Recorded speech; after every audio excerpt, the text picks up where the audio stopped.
Tony, you've developed the Tuff Enuff lifestyle. You've had quite a transformation in your life, haven't you? Tell us a bit about your journey. Yeah, I mean, it's a long one really, to be honest, but about 4 years ago, 2010, I was 34 stone, extremely ill. I was going through, had a very negative element to my life with my marriage at the time, and I wasn't working. I was trying to make something of my life, but it just seemed like there was nothing there, to be honest.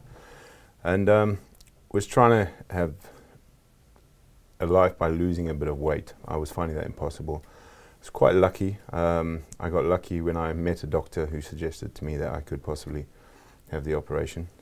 That was to lose weight, the bariatric surgery.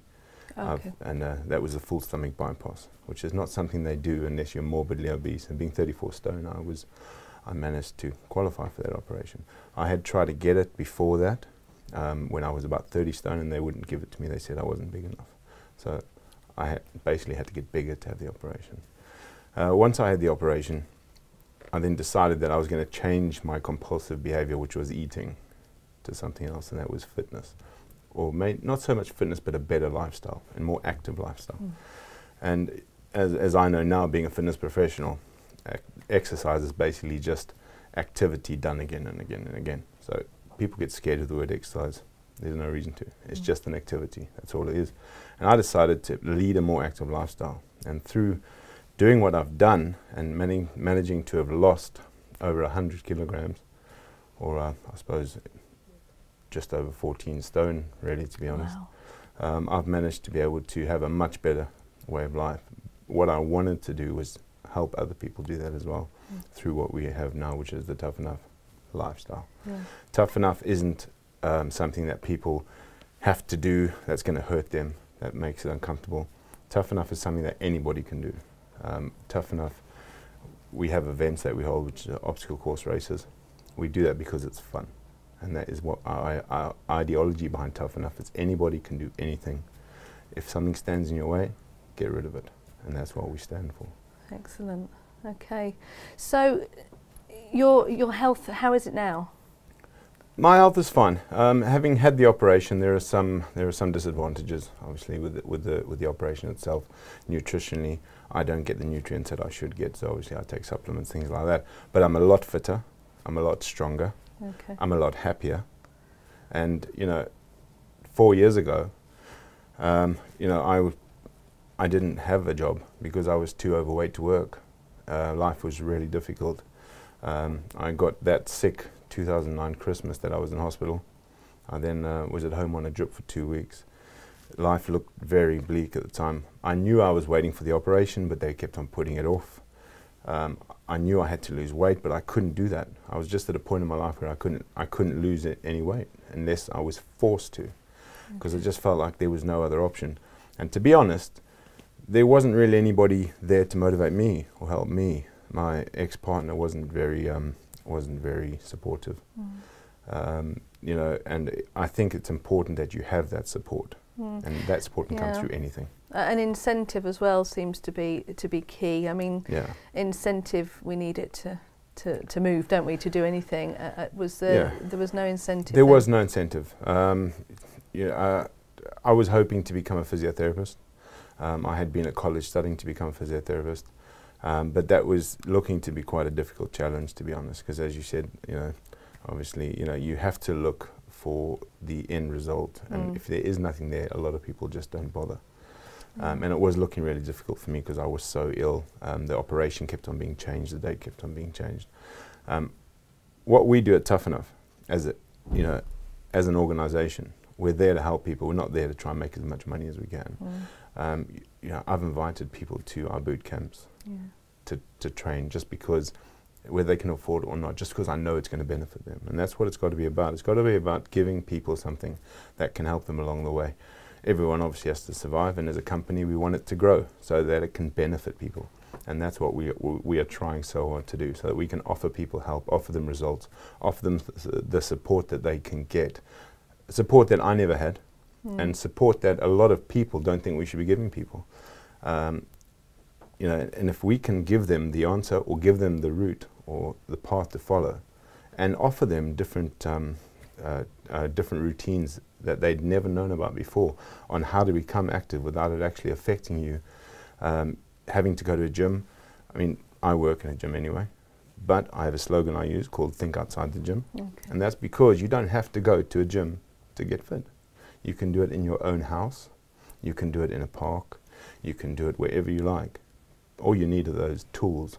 And that's something that we give people, is the tool to go and get fit or get more active. Everyone has a level or a goal. If everyone can find their own level, and when we give them the goal, they can move up to their own goal, and they can achieve that. And they do that a lot of the time through our events.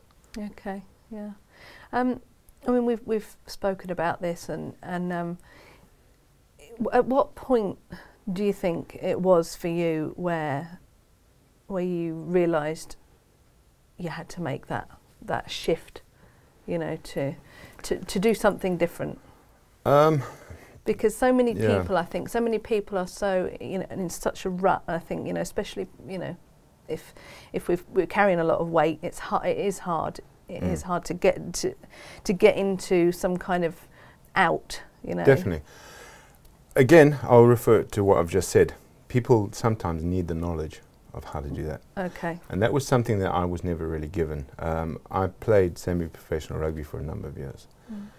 And I've come from both sides of the spectrum. I'm ex-military. I've been fit as fit can be, but I've also been the total opposite. And just before I had the operation, I had some friends that are professional rugby players, and they used to try and take me to the gym. And bless them, they didn't realize how hard they were pushing me, even though it was only 5 minutes on a bike. But I nearly died. One, because that seat was really hard and I weighed 34 stone. But two, because of the fact that my body wasn't ready to take on that kind of activity. So what we try and do is explain to people that you don't have to start there. You can start by just going for a walk, and we help with that goal, and we help people achieve that goal by giving them the advice they need. If they want to, if you know, everyone has a level. If somebody can only go for a walk, fair enough. Somebody can only go for a small jog, fair enough. If you can cycle, go for a short cycle. You'll have a goal, so we'll step it up step by step. So we're looking at individual capability. It is. It has to be on individual capability. For that. Exactly. And you know, another thing we don't do is force you to do anything you don't want to do, because that'll, one, hurt you, or two, make you not want to come back. Yeah. And this we do in our boot camps. Our boot camps that we have, we invite people down. We give everybody the first session free anyway, because we want them to come and try it out. We don't say you have to pay for this. Come to one of our boot camps, and what we do is we basically, even though we have a military side to it, in other words, we have our Sergeant Major Nigel Beck, who's the gentleman involved with us. He does our fitness side as well, and basically he sets up these programs. We don't shout at anybody. All we do is have that little spin on it. It's just to make it slightly different for people, because obviously people want to do something that's different. People enjoy outdoor activity. That's why obstacle course challenges, or some call it races, absolutely thrive at the moment, because everybody wants to do something slightly different. So we invite them down, but you start at your own level. You're not forced to do anything. But the same can go for anybody who wants to do it in a home or in a park. You don't have to go and pay to do it. You can do it for free, and we offer that advice. Essentially, it feels that it's about learning about self-discipline. I think with the military aspect, perhaps that's, you know, that represents discipline. It does, yeah. And I think we do need to be disciplined to get up and get moving, don't we? So definitely. It feels like it's about, you know, developing that inner discipline. It is, and the thing is, you know, a lot of people who, I myself, from my own experience, my eating disorder was an addiction. Okay. And I knew that once I had the opportunity to change it over to an addiction, another form of addiction, obviously, I decided to then take it over to the fitness side. Now, for me, that was a lot easier than it is for other people, because I'd come from that side before, so I knew that was where I was going to focus. But it doesn't mean that we can't sit down and help people, and we can't give people advice and say, listen, maybe you should focus on something else. And we can slowly get them doing that instead, because the thing is, addiction doesn't just go away. No, it doesn't. You know, if you have an addiction to food, it's never going to go away. I still have an addiction to food. I still enjoy eating food. The problem is, obviously, is my stomach is now almost the size of my thumb, and I can't eat that much food. So I'm lucky, but not everyone has that.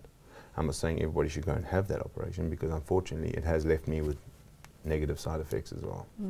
But there are ways we can work around that. And you know, if you're just given the guidance, the proper guidance, I think a lot of people would sit up and take note. To be involved with something, I think, makes all the difference. I know, you know, personally speaking, if I'm active regularly, you know, I'm far more conscious about what I eat.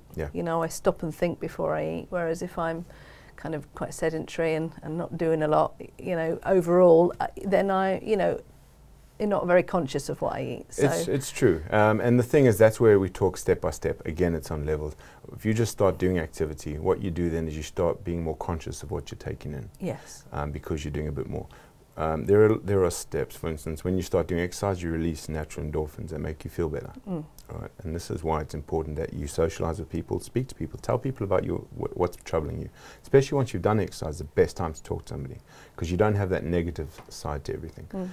You can talk about the negative things affecting your life, but the thing is, you can actually you can be positive about it. If that makes any sense. So you can actually say, you know what, I've got these issues. Maybe now that I feel slightly better, I can look at a different way of dealing with them. And that comes through exercise. It comes with doing something that you could actually end up enjoying, something that is addictive. And the thing is, the reason why obstacle course racing is the biggest sport in the world at the moment and growing even faster and faster is because it becomes addictive. And it's not something, I don't think they should have used the word racing. I think they should have used the word obstacle course challenge. Because racing for me means that it makes people think, oh, that's a race. That's an, you know, you have to be a prime athlete. And there's an element of competition there, isn't there, as well, which puts a lot of people off. That's it. And so what we've consciously done in our event, on our events, is to make it a compete or a complete. So you can actually do both. You can actually just do it for fun. You can miss any obstacle you like. You can walk from obstacle to obstacle. It's the world's biggest playground. That's what obstacle course challenging is. It's about the world's biggest playground. You can climb underneath things, climb through things, climb over things, swim through things. If you don't like doing any of that, then miss the ones you don't like. But you're still going to come away from that feeling like you've achieved something and that you've done something. And everybody gets a medal at the end of ours, whether they've done 1 kilometre or whether they've done 12 kilometres. Because as far as I'm concerned, you've made the effort, you've tried to do it. We also have the compete section, which means people are timed and they have to do every obstacle. But I think that's part of the industry, and that's why we have it. But no one gets there going, I'm competing, you're completing, because everyone knows they're there to have fun, because that's what it's about. It's about doing something. You know, obstacles are there to be pulled down, and that's what we do. We literally do it, metaphorically do it. It doesn't matter what you look at. You can kill anything. You can, don't use the word kill, but you could absolutely blast it. You could just absolutely do whatever you like on that course. If you don't want to jump over a wall, don't. If you want to jump over it, do a somersault over it. It's your choice. So. Yeah, I mean, it's really refreshing, and it's a very refreshing ethos, I think, because the fitness industry, I mean, I don't know that much of the fitness industry, but what we do see of it, the face of it, is it's very glamorous, it's very competitive. So it's really refreshing to have something that's catered for the individual to have a good time and to develop themselves, I think, because this does give an opportunity to develop your inner kind and like you said, our mascot is a really big, burly, demon-looking, muscular man, and he's crushing the word tough enough. Now, the reason why he's crushing tough enough, because when we talk about being tough enough, it's about being tough enough to crush any obstacle, anything that stands in your way, whether it's physical, whether it's emotional, whether it's mental, it doesn't matter. And that demon is your inner demon, your inner beast. And you know, there are times in our lives where we actually have to release that inner beast. And that is what that mascot is. That is pretty much, he's my inner beast. That's the beast that got me through my hard times. You know, when I climb up the road, I'm 126 kilograms at the moment. I can't actually climb up the rope because I'm still too big, I'm not strong enough. And I'm a fitness instructor. But you know what, fitness instructors or no fitness instructor, whoever does that course, there isn't a mold. You know, you do what you can do. And that's why I love being a fitness instructor, because I can show people how to take themselves so much further. I train a gymnast. It doesn't mean that I can do what she can do, but I can show her where she needs to go. So as far as I'm concerned, you know, people who do fitness or activity shouldn't fit into a mold, and that's what you just said, is that people get muddy on these courses. They come out of there, they look absolutely horrendous, but they're smiling, they're laughing. They're not worried about how the hair looks. Yeah, like one would in the gym when you're on the treadmill next to the... Exactly, and you know, I suppose I should be careful what I say, because I'm a fitness instructor in a gym as well, but that's to be honest, it is. People sort of think, oh, if you go to a gym, you have to look pretty, you have to wear the spandex, you have to do all that, lycra. You don't. You go to gym, and you get on a treadmill, or you get on an exercise bike. You're there because you want to be there, because you know it's probably going to be good for you. Yeah. But you also, there's so much that comes around it. You know. Yeah, I mean, I do hear a lot of friends and women around, you know, sort of put off by the idea of going to the gym, not just because of the the image thing, but more because the people on the treadmills next to them might be running faster than them, or harder than them, or longer than them, and they don't want to be in a position where they're going to feel less than. And it doesn't take a lot for people in the fitness industry to change the way people think, if they actually have the same sort of thought that I do. I mean, my wife Kelly, she's a fitness instructor, a beautiful lady. She's the one who got me into to do the fitness instruction, to become a fitness instructor. And I used to do her class, and I used to invite a lot of BOSPA patients to come, who were waiting for the operation, to come and do the pre-operation work, the pre-op workout, as I used to call it, to get them. It's a low impact workout, it's in the water. It will get them more active, get them prepared, get their body slightly stronger and fitter for the operation, and then afterwards it'll help them tone and shape the body, because that's important. And I used to, a lot of them, when I first started inviting them to the class, they used to say, I'm not getting in a swimming pool because I'm not wearing a swimming costume. So I used to get in the pool and do the classes with all these other ladies with a t-shirt on. Okay. Because then they wouldn't feel strange. They wouldn't be the only one in the pool with a t-shirt. So overcoming these hurdles isn't that difficult, as long as you put a bit of thought into it. You just think, you know what, we can get more people doing stuff, as long as we take away that whole label of, you know, fit is fabulous. It just doesn't, you know. That's it. Fitness is for health, and that's what we need. That's the message we need to get out there. But being more active. I think the word fitness scares people. Being more active. You've touched on the aspect of the emotional realm within, you know, your personal journey, and if we can go back to the addiction. And how's that been for you? How have you found your way through the emotional aspect of that? It's been difficult. It's been a hell of a long journey, actually, to be honest. Unfortunately, my old relationship was quite an abusive relationship. As big as a person as I am, even at 34 stone, I was still abusively treated with verbal abuse, you know, belittled because of my size. And I suppose it was an easy way for someone to keep control of you. But the thing is that the unfortunate thing that comes along with that is that you have to find a way out. And because you're emotionally drained, and that's where I started picking up my weight. I started eating a lot, and I used to actually eat to the point where I used to use it as an excuse at night not to go to bed. So I would sit and eat a 2-litre tub of ice cream by myself, and then just fall asleep on the couch. And it just, every time I got ridiculed, I would go to McDonald's. I thought, screw it, you know, I'm going to go and eat something. And I was feeding my emotions with food. And the thing is, eating addiction or overeating is definitely fueled through psychological problems. I'm convinced of that, especially in my case. You know, a lot of people, you know, there's always the term funny fat people. A lot of it is just a mask. You know, when I was the weight I was, it was extremely difficult for me to face anybody. I stopped coming to London because I was getting bigger and bigger. I didn't want people to see me who'd known me here as being fit and strong, and it got worse and worse. And within, I would say, from 2004 to 2008, 2009, I'd put on over 10 stone, just from eating in that short period of time. And that's a phenomenal amount of weight to put on.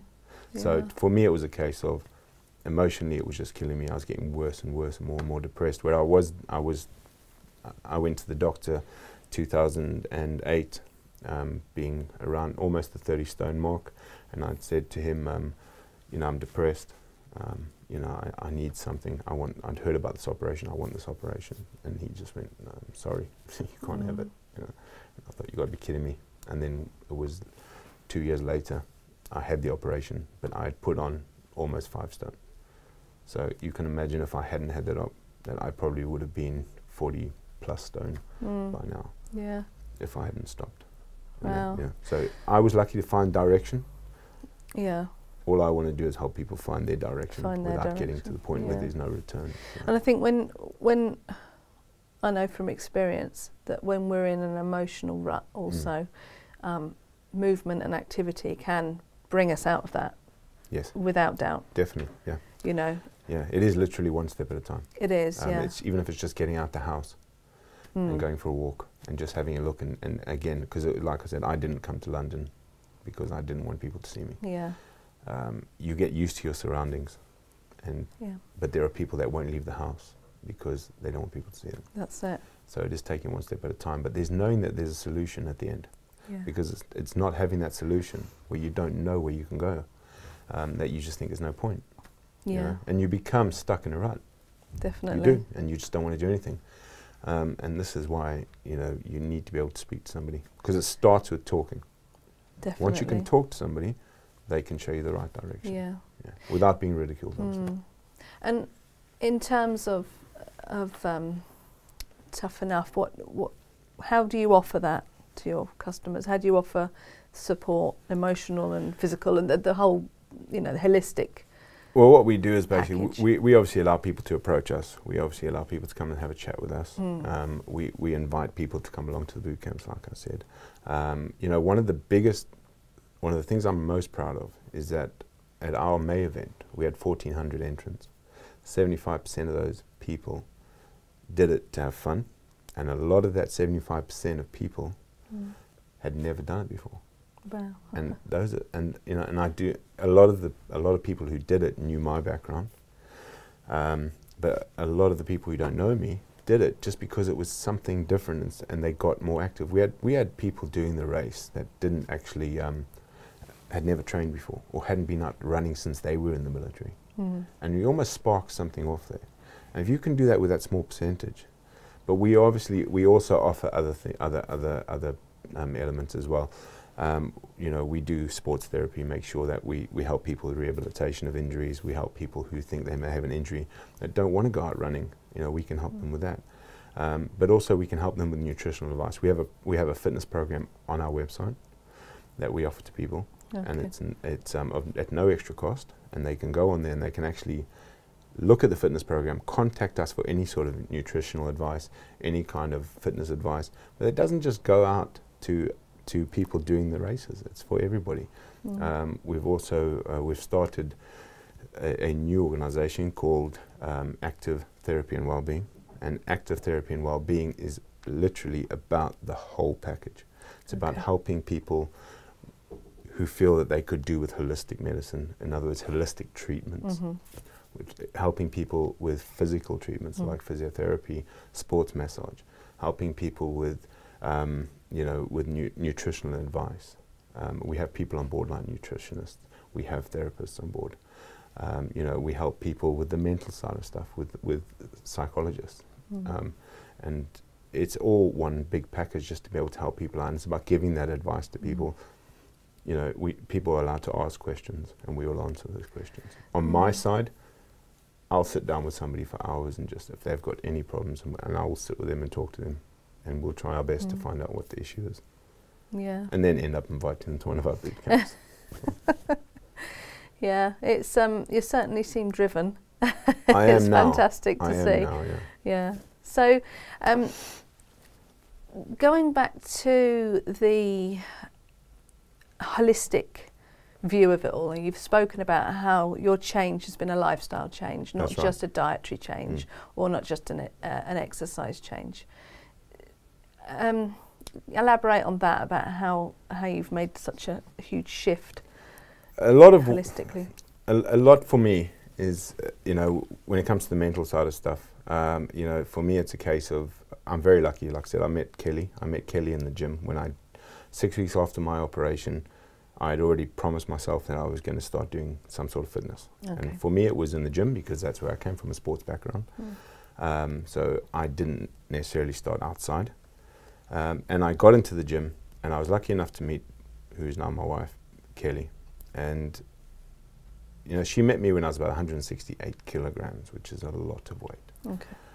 And she was already about to become a fitness instructor anyway. She was a receptionist. And she loves walking, she loves being active. So for me mentally, it helped a lot because it's easy to fall back in your old ways. So mentally it helped me because it pushed me to want to carry on doing it, because I knew that you've got somebody there who does it anyway. It would push me to walk the dogs, to go for an occasional cycle. I don't run, I've got very bad knees. One of the mistakes I made when I first started training was I wanted to be a rugby player again. I thought I might try MMA, which is mixed martial arts. I thought I was going to conquer the world, and I tried straight away, and I now have arthritis in my knees, unfortunately, and my back, you know, gives me a hard time. But that's because I tried too hard. So I realized I had to do low impact exercise, and I also had to take it easier, but I also had to be more positive about what I was doing. And you know, that mental side of it has helped me a hell of a lot. And obviously having the support of Kelly is really important as well. And now obviously I'm in that industry, and that was a conscious decision for me, was to become a fitness instructor so that I could be in the industry, so I could be inside the whole network of how it works. And you know, it's funny because even though we've started Tuff Enuff, when I'm vacuuming the gym floor, because I've worked my gym shift, I hear people around me going, "Oh, you're doing Tuff Enuff. Oh, I can't wait to do Tuff Enuff." Or they've got their Tuff Enuff shirts, and you think to yourself, "This is really weird," because I'll bet you if they looked at me and went, "Who are you?" and I went, "I'm actually the guy who founded Tuff Enuff," they'd be, "Why are you vacuuming in the floors?" floor?